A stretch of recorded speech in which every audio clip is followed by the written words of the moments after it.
Ladies and gentlemen, welcome back to another amazing video of Under the Radar Season 3. Today we'll be covering the Beast from Spain. His name is Usman Garuba. He's the Beast from Spain that can give your ass some pain on the defense. He's 6'8" with a 7'2" wingspan. He plays both the 4 and the 5. Now, his hustle and his energy and his motor and his speed is insane, making him able to guard 1 through 4 and sometimes 5.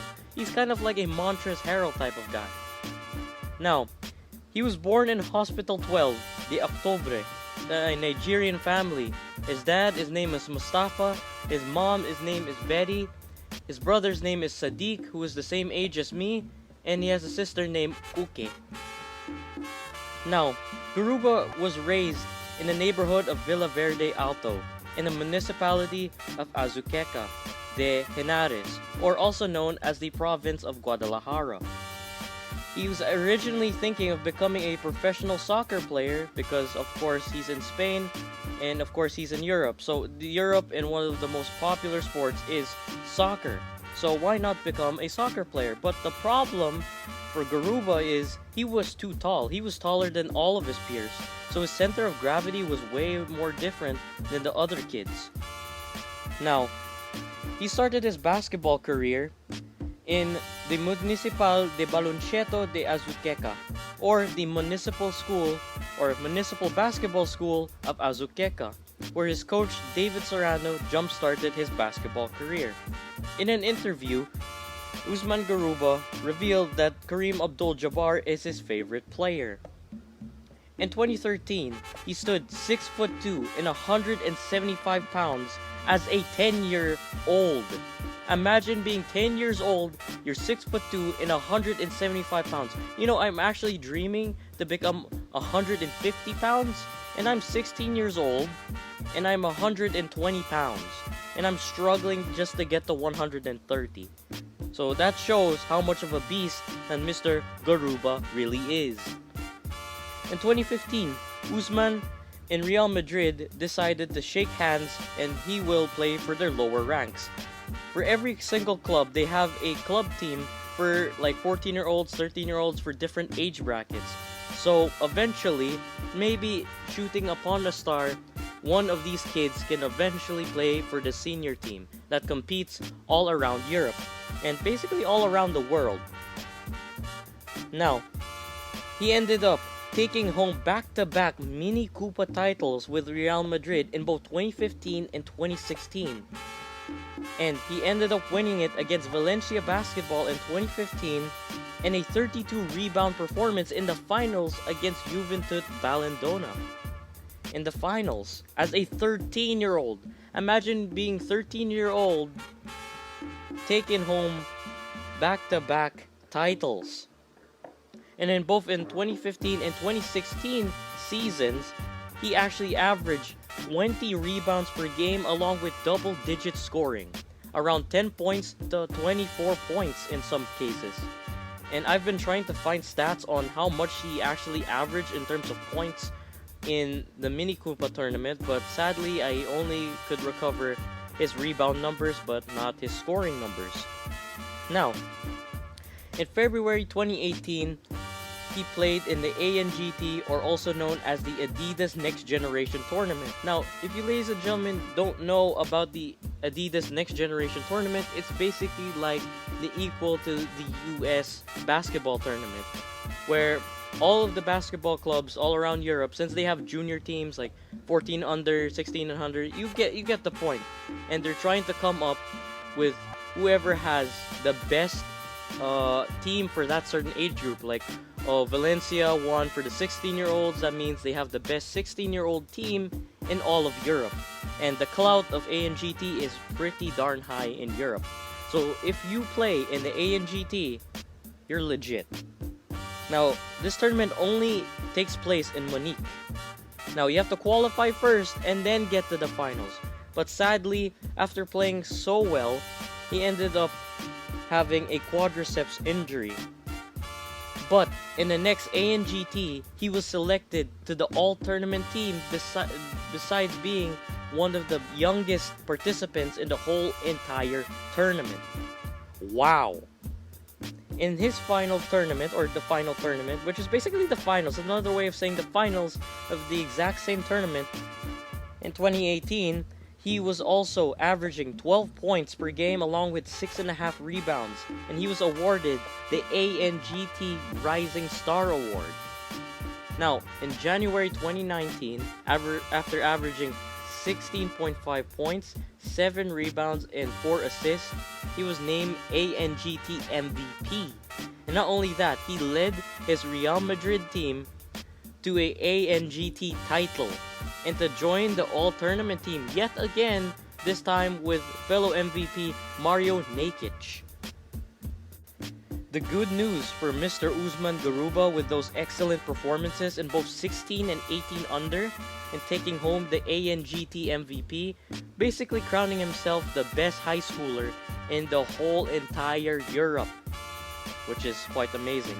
And of course, Real Madrid officials took note and they decided to promote him to the reserve team, or basically the Real Madrid B team that competes in the Liga EBA.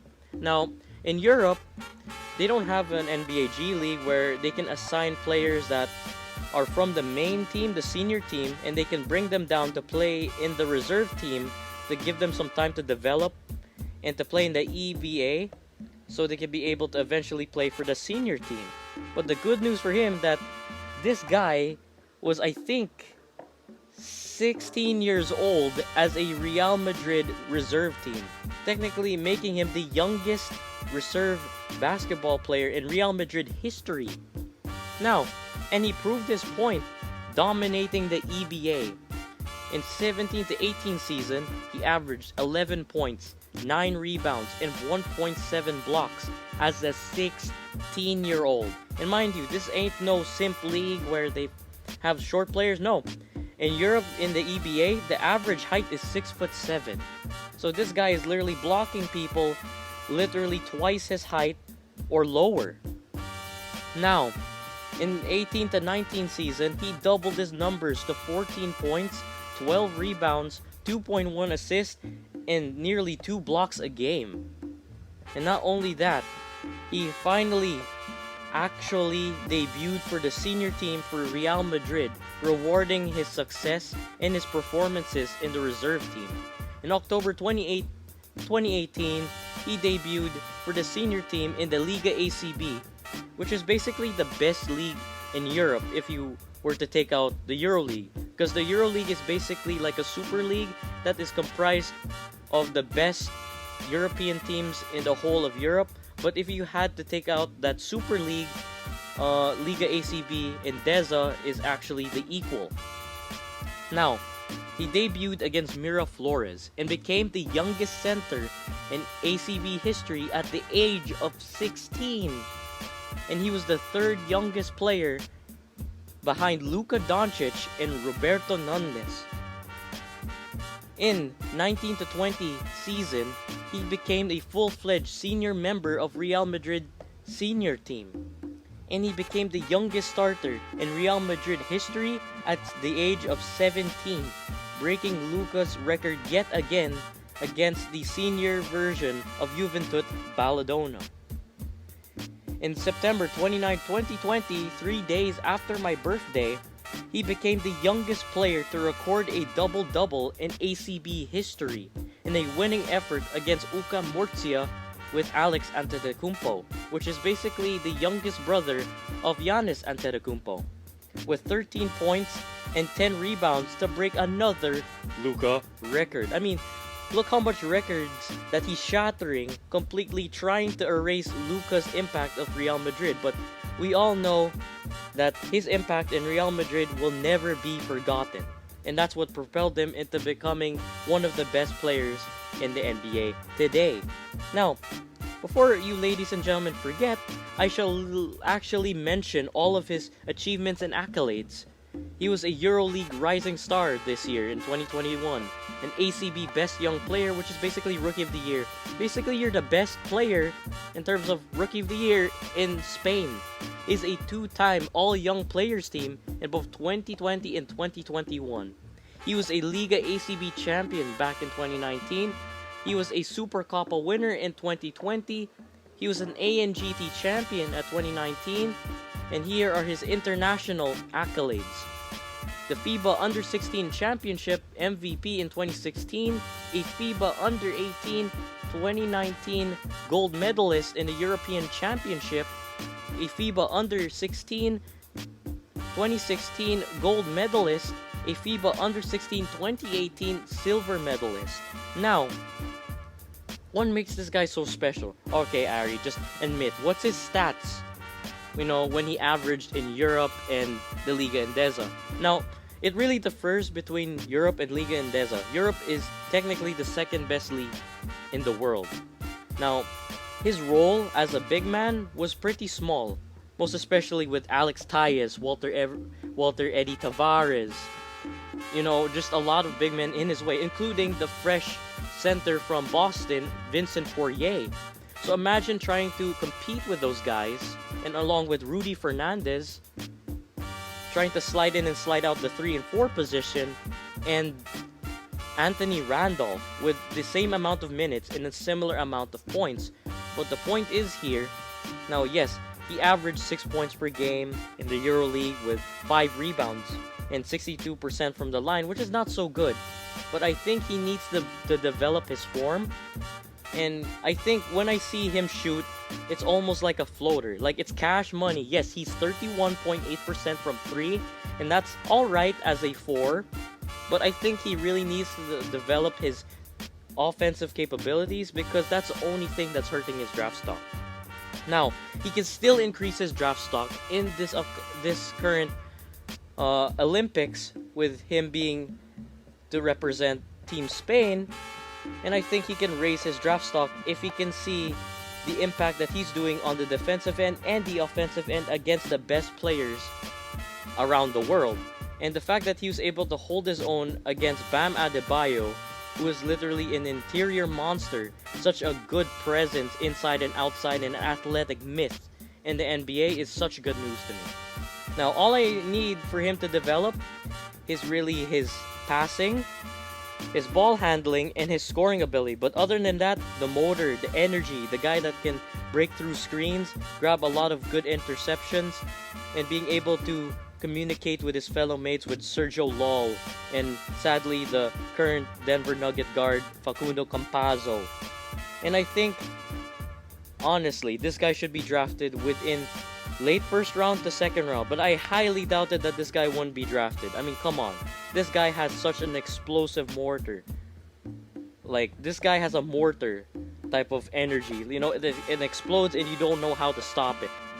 Now, right now, he's projected to be a late first round pick to second round pick. I mean, they're really just chopping off his draft stock, and teams are kind of dodging him because of his offensive ability, but it'll come.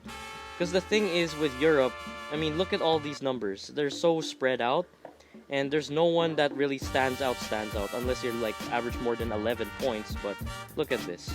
Now, I think he'll be a very good serviceable 4 in the NBA, kind of like a Montrezl Harrell role.